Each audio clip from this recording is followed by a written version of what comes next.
ಎಲ್ಲರಿಗೂ ನಮಸ್ಕಾರ. ಗಾಯತ್ರಿ ಮಂತ್ರ ಅಂದ್ರೆ ಹಿಂದೂ ಸಂಪ್ರದಾಯದಲ್ಲಿ ಅದಕ್ಕಿರೋ ಸ್ಥಾನವೇ ಬೇರೆ ಅಲ್ವಾ? ಆದ್ರೆ ಇವತ್ತು ನಾವು ಅದರ ಆಧ್ಯಾತ್ಮಿಕ ಶಕ್ತಿಯ ಬಗ್ಗೆ ಮಾತ್ರ ಅಲ್ಲ, ಬದಲಿಗೆ ಅದರ ಪ್ರಾಯೋಗಿಕ ಉಪಯೋಗಗಳ ಬಗ್ಗೆ ಹೇಳುವೊಂದು ಹಳೆಯ ಪಠ್ಯದೊಳಗೆ ಇಣುಕ್ ನೋಡೋಣ. ಹಾಗಾದ್ರೆ ನಮ್ಮ ಮುಂದಿರೋ ಮುಖ್ಯ ಪ್ರಶ್ನೆ ಏನು ಗೊತ್ತಾ? ಒಂದು ಪವಿತ್ರ ಮಂತ್ರ ಅನ್ನೋದು ಕೇವಲ ಆಧ್ಯಾತ್ಮಿಕ ಸಮಾಧಾನಕ್ಕೆ ಮಾತ್ರ ಸೀಮಿತನಾ? ಅಥವಾ ನಮ್ಮ ದಿನನಿತ್ಯದ ಭೌತಿಕ ಸಮಸ್ಯೆಗಳಿಗೂ ಇದರಿಂದ ಏನಾದರೂ ಪರಿಹಾರ ಸಿಗ್ಬೋದಾ?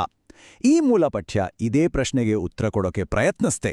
ಬನ್ನಿ ಇದನ್ನ ಸ್ವಲ್ಪ ಆಳವಾಗಿ ನೋಡೋಣ. ಸರಿ, ಹಾಗಾದ್ರೆ ಈ ಪಠ್ಯದ ವಿಶ್ಲೇಷಣೆಯಲ್ಲಿ ನಾವೇನೇನು ತಿಳ್ಕೊಳ್ತೀವಿ ನೋಡಿ. ಮೊದಲು ಈ ಮಂತ್ರ ಹೇಗೆ ಒಂದು ರಕ್ಷಣಾ ಕವಚದ ರೀತಿ ಕೆಲಸ ಮಾಡುತ್ತೆ ಅಂತ ನೋಡೋಣ. ಆಮೇಲೆ ಆರೋಗ್ಯ ಸಮಸ್ಯೆಗಳಿಗೆ ಅಂದ್ರೆ ದೈಹಿಕ ಚಿಕಿತ್ಸೆಗೆ ಯಾವ ರೀತಿ ವಿಧಿಗಳಿವೆ ಅನ್ನೋದನ್ನ ಗಮನಿಸೋಣ. ಅಷ್ಟೇ ಅಲ್ಲ, ಜೀವನದಲ್ಲಿ ಎದುರಾಗೋ ದೊಡ್ಡ ದೊಡ್ಡ ಕಂಟಕಗಳನ್ನ ದಾಟೋದು ಹೇಗೆ, ಮತ್ತೆ ಸಂಪತ್ತು ಯಶಸ್ಸು ಗಳಿಸೋಕೆ ಏನಾದ್ರೂ ದಾರಿ ಇದೆಯಾ ಅಂತನೂ ನೋಡೋಣ. ಕೊನೆಗೆ ಈ ಎಲ್ಲಾ ವಿಧಿಗಳ ಹಿಂದೆ ಒಂದು ಕಾಮನ್ ಪ್ಯಾಟರ್ನ್ ಇದೆ, ಒಂದು ಸಾಮಾನ್ಯ ಸೂತ್ರ, ಅದನ್ನು ಕೂಡ ಅರ್ಥ ಮಾಡ್ಕೊಳ್ಳೋಣ. ನಮ್ಮ ಮೊದಲನೇ ವಿಷಯಕ್ಕೆ ಬರೋಣ. ಮಂತ್ರದ ರಕ್ಷಣಾ ಕವಚ ಅಂದ್ರೆ ಗಾಯತ್ರಿ ಮಂತ್ರವನ್ನ ಒಂದು ಸ್ಪಿರಿಚುವಲ್ ಶೀಲ್ಡ್ ತರ ಹೇಗ್ ಬಳಸ್ಬೋದು ಅಂತ ಈ ಪಠ್ಯ ಹೇಳುತ್ತೆ. ಇದು ಸುಮ್ಮನೆ ನಂಬಿ ಅಂತ ಹೇಳೋದಲ್ಲ, ಬದಲಿಗೆ ಅದಕ್ಕೆಂತಾನೆ ಕೆಲವು ನಿರ್ದಿಷ್ಟ ಕ್ರಿಯೆಗಳನ್ನು ಕೂಡ ವಿವರಿಸುತ್ತೆ. ಉದಾಹರಣೆಗೆ, ದುಷ್ಟಶಕ್ತಿಗಳಿಂದ ರಕ್ಷಣೆ ಪಡೆಯೋಕೆ ಒಂದು ವಿಧಿಯನ್ನ ಈ ಪಠ್ಯದಲ್ಲಿ ಹೇಳಿದ್ದಾರೆ. ಹೇಗಪ್ಪ ಅಂದ್ರೆ, ಮೊದಲು ಮನೆಯ ಅಂಗಳದಲ್ಲಿ ಒಂದು ಯಂತ್ರವನ್ನ ಬರಿಬೇಕು. ಯಂತ್ರ ಅಂದ್ರೆ ಒಂದು ರೀತಿಯ ಜಾಮೆಟ್ರಿಕ್ ಡಿಸೈನ್. ಆಮೇಲೆ 1000 ಸಲ ಗಾಯತ್ರಿ ಮಂತ್ರವನ್ನ ಜಪಿಸ್ಬೇಕು. ಕೊನೆಗೆ ಆ ಯಂತ್ರದ ಮಧ್ಯಕ್ಕೆ ಒಂದು ಮೊಳೆಯನ್ನ ಹೊಡಿಬೇಕು. ಹೀಗೆ ಮಾಡಿದ್ರೆ ರಕ್ಷಣೆ ಸಿಗತ್ತೆ ಅನ್ನೋದು ಇದರ ನಂಬಿಕೆ. ಇಂಟ್ರೆಸ್ಟಿಂಗ್ ವಿಷಯ ಅಂದ್ರೆ, ಈ ಪಠ್ಯ ಒಂದೇ ಸೈಜ್ ಎಲ್ರಿಗೂ ಸರಿಹೊಂದುತ್ತೆ ಅನ್ನೋ ಥರ ಇಲ್ಲ. ಅಂದ್ರೆ ಬೇರೆ ಬೇರೆ ಸಮಸ್ಯೆಗಳಿಗೆ ಬೇರೆ ಬೇರೆ ಪರಿಹಾರಗಳನ್ನ ಹೇಳುತ್ತೆ. ಉದಾಹರಣೆಗೆ, ಗ್ರಹದೋಷಗಳ ಪ್ರಭಾವ ಕಡಿಮೆ ಮಾಡೋಕ್ಕೆ ಶಮಿ ಮರದ ಕಟ್ಟಿಗೆಯಿಂದ ಹವನ ಮಾಡೋದು. ಇನ್ನು ಶತ್ರುಗಳ ಕಾಟ ಇದ್ರೆ 108 ಸಲ ಮಂತ್ರ ಹೇಳಿ ಒಂದು ಮಣ್ಣಿನ ಹೆಂಟೆ ಎಸೆಯೋದು. ಹೀಗೆ ಪ್ರತಿಯೊಂದು ಸಮಸ್ಯೆಗೂ ಒಂದು ಸ್ಪೆಸಿಫಿಕ್ ವಿಧಾನವನ್ನ ಸೂಚಿಸಲಾಗಿದೆ. ಸರಿ, ರಕ್ಷಣೆಯ ವಿಷಯದಿಂದ ಈಗ ನಾವು ದೈಹಿಕ ಆರೋಗ್ಯದ ಕಡೆಗೆ ಬರೋಣ. ಈ ಮೂಲ ಪಠ್ಯದಲ್ಲಿ ಗಾಯತ್ರಿ ಮಂತ್ರವನ್ನ ಬಳಸಿ ಜೊತೆಗೆ ಕೆಲವು ನಿರ್ದಿಷ್ಟ ನ್ಯಾಚುರಲ್ ಇಂಗ್ರೀಡಿಯೆಂಟ್ಸ್ ಅಂದ್ರೆ ನೈಸರ್ಗಿಕ ವಸ್ತುಗಳನ್ನ ಸೇರಿಸಿ ಬೇರೆ ಬೇರೆ ಕಾಯಿಲೆಗಳನ್ನ ಹೇಗೆ ಗುಣಪಡಿಸ್ಬೋದು ಅಂತಾನೂ ವಿವರಿಸಲಾಗಿದೆ. ಈ ಟೇಬಲ್ ನೋಡಿ ಎಷ್ಟು ಸ್ಪೆಸಿಫಿಕ್ ಆಗಿದೆ ಅಂತ. ಎಲ್ಲಾ ತರದ ಜ್ವರಗಳಿಗೆ ಹಸುವಿನ ಹಾಲಲ್ಲಿ ಅದ್ದಿದ ಮಾವಿನ ಎಲೆಗಳನ್ನ ಬಳಸಿ ಹವನ ಮಾಡಬೇಕಂತೆ.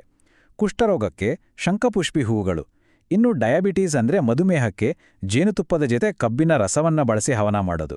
ಅಂದ್ರೆ ಪ್ರತಿಯೊಂದು ಕಾಯಿಲೆಗೂ ಅದಕ್ಕೆ ಬೇಕಾದ ಒಂದು ನಿರ್ದಿಷ್ಟ ಹವನದ ವಸ್ತುವನ್ನ ಜೋಡಿ ಮಾಡಿದ್ದಾರೆ. ಸರಿ, ಇಲ್ಲಿವರೆಗೂ ನೋಡಿದ್ದು ಒಂದೆಡೆ ಆದ್ರೆ ಈಗ ನಾವು ಈ ಪಠ್ಯದ ಒಂದು ತುಂಬನೇ ಗಂಭೀರವಾದ ಭಾಗಕ್ಕೆ ಬರ್ತಿದ್ದೀವಿ. ಅಂದ್ರೆ ಜೀವಕ್ಕೆ ಅಪಾಯ ತರುವಂಥ ಸಂದರ್ಭಗಳನ್ನ, ವಿಪತ್ತುಗಳನ್ನ ತಪ್ಪಿಸೋಕೆ ಯಾವ ವಿಧಿಗಳನ್ನ ಹೇಳಲಾಗಿದೆ ಅಂತ ನೋಡೋಣ. ಈ ಪಠ್ಯದಲ್ಲಿ ಮೃತ್ಯು ಯೋಗ ಅನ್ನೋ ಒಂದು ಪದವನ್ನ ಪದೇ ಪದೇ ಬಳಸ್ತಾರೆ. ಇದ್ರ ಅರ್ಥ ಏನು ಗೊತ್ತಾ? ಅಕಾಲಿಕ ಮರಣ. ಅಂದ್ರೆ ಈ ಪಠ್ಯದ ಪ್ರಕಾರ ಅಕಾಲಿಕ ಮರಣ ಅನ್ನೋದು ತಡೆಯೋಕಾಗದೇ ಇರೋ ವಿಷಯ ಅಲ್ಲ, ಅದೊಂದು ನಿವಾರಿಸಬಹುದಾದ ಅಪಾಯ ಅಂತ ಪರಿಗಣಿಸಿ ಅದಕ್ಕೆ ಬೇಕಾದ ಪರಿಹಾರಗಳನ್ನು ಕೂಡ ಇದು ನೀಡುತ್ತೆ. ನೋಡಿ, ಈ ಅಕಾಲಿಕ ಮರಣವನ್ನ ತಪ್ಪಿಸೋಕೆ ಹೇಳಿರೋ ವಿಧಾನಗಳು ಅಷ್ಟು ಸುಲಭವಾಗಿಲ್ಲ. ಇವು ಒಂದೇ ದಿನದಲ್ಲಿ ಮುಗಿಯೋ ಪೂಜೆಗಳಲ್ಲ. ಕೆಲವು ವಿಧಿಗಳು 7 ದಿನಗಳ ಕಾಲ ನಿರಂತರವಾಗಿ ಮಾಡಬೇಕಾದ ಹವನಗಳು. ಬಹುಶಃ ಅಪಾಯ ಎಷ್ಟು ಗಂಭೀರವಾಗಿರುತ್ತೋ ಅದಕ್ಕೆ ಬೇಕಾದ ಶ್ರದ್ಧೆ, ಬದ್ಧತೆ ಕೂಡ ಅಷ್ಟೇ ಗಟ್ಟಿಯಾಗಿರ್ಬೇಕು ಅಂತ ಇದು ಸೂಚಿಸುತ್ತೆ ಅನ್ಸುತ್ತೆ. ಸರಿ, ರಕ್ಷಣೆ, ಆರೋಗ್ಯ, ಅಪಾಯ, ಈ ಗಂಭೀರ ವಿಷಯಗಳೆಲ್ಲ ನೋಡಿದ್ವಿ. ಈಗ ಸ್ವಲ್ಪ ಫೋಕಸ್ ಬದಲಿಸೋಣ. ನಮ್ಮೆಲ್ಲರ ಜೀವನದ ಗುರಿಗಳಾದ ಸಂಪತ್ತು ಮತ್ತು ಯಶಸ್ಸನ್ನ ಸಾಧಿಸೋಕೆ ಈ ಪಠ್ಯದಲ್ಲಿ ಏನಾದರೂ ದಾರಿಗಳನ್ನ ಹೇಳಿದ್ದಾರಾ? ಬನ್ನಿ ನೋಡೋಣ. ಇಲ್ಲಿ ನೋಡಿ, ಸಂಪತ್ತನ್ನ ಗಳಿಸೋಕೆ ಒಂದೇ ಅಲ್ಲ, 2 ಬೇರೆ ಬೇರೆ ದಾರಿಗಳನ್ನ ಈ ಪಠ್ಯದಲ್ಲಿ ವಿವರಿಸಿದ್ದಾರೆ. ಒಂದು ಹೂವುಗಳನ್ನ ಬಳಸುವ ಪುಷ್ಪ ಮಾರ್ಗ, ಮತ್ತೊಂದು ಬಿಲ್ವಪತ್ರೆ, ಹಣ್ಣು, ಕಟ್ಟಿಗೆಯನ್ನ ಬಳಸುವ ಬಿಲ್ವ ಮಾರ್ಗ. ಅಂದ್ರೆ ಗುರಿ ಒಂದೇ ಆಗಿದ್ರೂ ಅದನ್ನ ತಲುಪೋಕೆ ಬಳಸುವ ದಾರಿ ಮತ್ತು ಸಾಮಗ್ರಿಗಳು ಮಾತ್ರ ಬೇರೆ ಬೇರೆ. ಓಕೆ, ನಾವಿಷ್ಟೊತ್ತು ರಕ್ಷಣೆ, ಆರೋಗ್ಯ, ಸಂಪತ್ತು ಹೀಗೆ ಎಷ್ಟೊಂದು ತರಹದ ವಿಧಿಗಳನ್ನ ನೋಡಿದ್ವಿ ಅಲ್ವಾ? ನೋಡೋಕೆ ಇವೆಲ್ಲ ಬೇರೆ ಬೇರೆ ಥರನೇ ಕಾಣಿಸ್ತೇವೆ. ಆದ್ರೆ ಇವೆಲ್ಲದರ ಹಿಂದೆ ಒಂದು ಕಾಮನ್ ಸ್ಟ್ರಕ್ಚರ್, ಒಂದು ಸಾಮಾನ್ಯವಾದ ಮಾದರಿ ಏನಾದರೂ ಇದೆಯಾ? ಈಗ ಅದನ್ನೇ ಹುಡುಕೋಣ. ನಾವು ನೋಡಿದ ಬಹುತೇಕ ಎಲ್ಲಾ ವಿಧಿಗಳ ಹೃದಯ ಭಾಗದಲ್ಲೇ ಇರೋದು ಹವನ. ಹವನ ಅಂದ್ರೆ ಮೂಲಭೂತವಾದಿ ಒಂದು ಪವಿತ್ರ ಅಗ್ನಿಕ್ರಿಯೆ. ಇದರಲ್ಲಿ ಮಂತ್ರಗಳನ್ನ ಹೇಳ್ತಾ ಪವಿತ್ರವಾದ ಬೆಂಕಿಗೆ ನೈವೇದ್ಯಗಳನ್ನ ಅಥವಾ ಆಹುತಿಗಳನ್ನ ಅರ್ಪಿಸಲಾಗತ್ತೆ. ಈ ಪಠ್ಯದ ಪ್ರಕಾರ ಮಂತ್ರದ ಶಕ್ತಿಯನ್ನ ಆಚರಣೆಗೆ ತರೋ ಮಾಧ್ಯಮವೇ ಈ ಹವನ. ಇನ್ನೊಂದು ಕಾಮನ್ ಆಗಿ ಕಾಣೋ ಅಂಶ ಅಂದ್ರೆ ಈ ಸಂಖ್ಯೆ 108. ನಾವು ನೋಡಿದ ಎಷ್ಟೊಂದು ವಿಧಿಗಳಲ್ಲಿ ಮಂತ್ರವನ್ನ ಜಪಿಸೋದಾಗಿರ್ಲಿ ಅಥವಾ ಅಗ್ನಿಗೆ ಆಹುತಿ ಕೊಡೋದಾಗಿರ್ಲಿ 108 ಸಲ ಮಾಡಬೇಕು ಅಂತ ಹೇಳಿದ್ದಾರೆ.